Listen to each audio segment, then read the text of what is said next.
Assalamualaikum warahmatullahi wabarakatuh. Selamat sore, saya Salma Aulia. Di sini saya akan mewawancarai salah satu pembisnis muda asal Bandung yang terbilang cukup sukses. Baik, sebelumnya izin mewawancarai. Di sini saya dengan kakak siapa? Nama saya Roza. Oh, Kak Roja. Kalau boleh tahu, kakak kapan berjualan memulai usaha ini? Dari tahun 2014. Oh, cukup lama ya, Kak? Cukup lama. Sebelumnya apa pernah usaha selain jas? Oh, ada banyak. Ada kaos, ada mug, terus ada jam tangan. Kalau zaman dulu tuh ada namanya jam tangan Ripple Monol tahun 2011-an lah. Pernah tahu nggak? Zaman SD. Zaman SD ya. Ya begitulah. Oke. Kalau boleh tahu apa sih alasan kakak beralih dari usaha sebelumnya? Yang pertama sih kalau dari kaos ya, mungkin kalau kaos itu pasti ngadu desain, ya persaingan tinggi lah ya. Terus kalau dari barang-barang Cina ya barang belum kejual juga udah mati. Ya paling awet itu daripada kuliner kan ada masa expired. Tapi kalau jas tuh dari tahun gajah sampai sekarang jas tuh gitu-gitu aja. Iya. Oke, selanjutnya dengan adanya perkembangan teknologi seperti TikTok Shop, apakah ada perbedaan saat berjualan offline dengan online? Oh, pasti ada ya. Kalau nanyanya gitu ya. Kalau offline itu strateginya selalu 4T. Tempat ya. Jadi kalau punya tempat di dalam gang, ya jangan jualan offline, pasti online. Online itu kita lokasi mau tanpa fisik yang ada di pinggir jalan, mau di dalam gang, mau di dalam gua, itu pasti laku. Tapi kalau offline, kalau online kalau offline ya kita harus benar-benar strategis lah. Makanya itu strategi orang yang punya toko offline pasti ya tempat.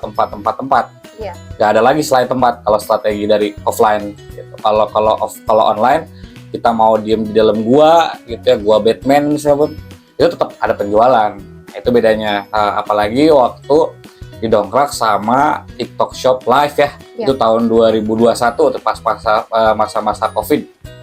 Nah, itu orang yang tadinya jual online biasa tuh sekarang tuh bisa lebih interaksi sama pembelinya lewat online. Jadi nggak kayak beli kucing dalam karung lah, jadi bisa sama-sama nge-review barangnya, bener-bener orangnya bisa lihat, orangnya dipakai gitu. Jadi emang secara trusting dan brand awareness juga memang pasti lebih terpercaya ketimbang toko-toko online yang nggak main TikTok Shop ya secara live gitu. Kalau misalnya, karena kalau semakin kesini, kalau era-era digital itu kalau kitanya nggak update itu pasti ketinggalan banget. Nah, kalau orang yang nggak main live itu pasti dia ketinggalan banget, karena kalau kita nggak main live itu sekarang itu lebih banyak penipuan yang ya banyak ya kasus-kasus ketipu sama toko online itu ya. Jadi beli barang apa, datang barang apa. Nah itu kalau kita sekarang tuh pembeli pasti lebih cari yang lebih mereka juga smart gitu ya, cari yang lebih efisien,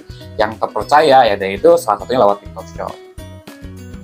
Baik Kak, bagaimana tanggapan kakak pada saat TikTok Shop ditutup? Apakah mempengaruhi penjualan? Dalam segi apa saja pengaruhnya? Waktu TikTok Shop ditutup itu memang 2 hari lah. Kita yang biasa ngirim 100 piece per hari, itu paling pas TikTok Shop itu nggak ada ya paling bisa cuma ngirim 10. Memang jauh lah ya. Ya tapi ya namanya digital itu kan memang, kenapa orang-orang digital itu harus up to date terus gitu ya, karena benar-benar memang secara persaingan digital itu terus update kalau perkembangan digital tuh di era-era digital. Makanya waktu TikTok Shop ditutup ya sama, kita pelaku usaha online pasti cari trik lagi nih, gimana nih cara kita tetap dagang tapi ya tanpa TikTok Shop. Nah, baru ketemu caranya itu pasti setelah 2 hari setelah TikTok Shop ditutup. Nah itu memang pengaruhnya pasti banyak ya, dari omset, terus dari trusting pembeli yang baru juga jadi makin berkurang, karena kan kita nggak main live tuh. Nah, cuman waktu setelah 2 hari kita cari cara ya, alhamdulillah bisa lagi lah, ada cara lain selain pakai TikTok gitu. Tapi ya alhamdulillah sih sekarang udah dibuka lagi gitu. Cuman memang beda lagi sih algoritmanya, memang pasti berubah lah dari yang sebelumnya sama sekarang pas udah dibuka lagi algoritmanya beda. Baik, gimana sih perbedaan dalam penjualan secara online dan offline? Gimana? Perbedaan dalam penjualan secara online dan offline lebih menguntungkan yang mana sih? Itu tadi ya, kalau yang bilang jual offline, kalau orangnya nggak melek teknologi ya berarti balik lagi ya, modalnya pasti tinggi. Ya, modal tinggi karena harus cari tempat strategis. Belum lagi ketika di tempat strategis, pajaknya pun lebih tinggi ya. Kayak kita mau naro-naro banner, itu semua bayar lah ya. Kalau online kan ya Lebih efisien. benar-benar kita budgetnya juga seminim-minimnya, mau tempat senyumput-nyumputnya gitu ya, mau punya toko yang seminimalis mungkin budgetnya juga jalan kalau online.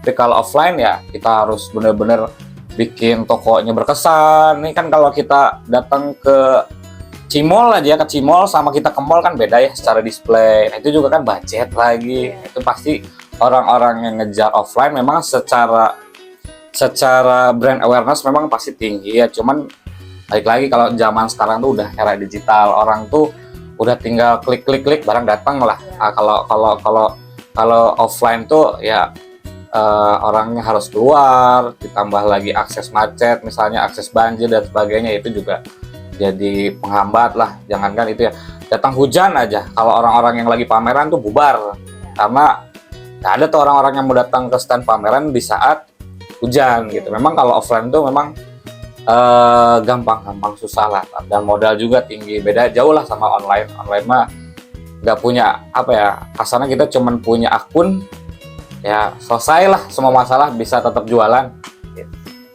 Baik Kak, terima kasih atas jawaban dan juga senantiasa meluangkan waktunya. Mungkin segitu aja dari aku ya.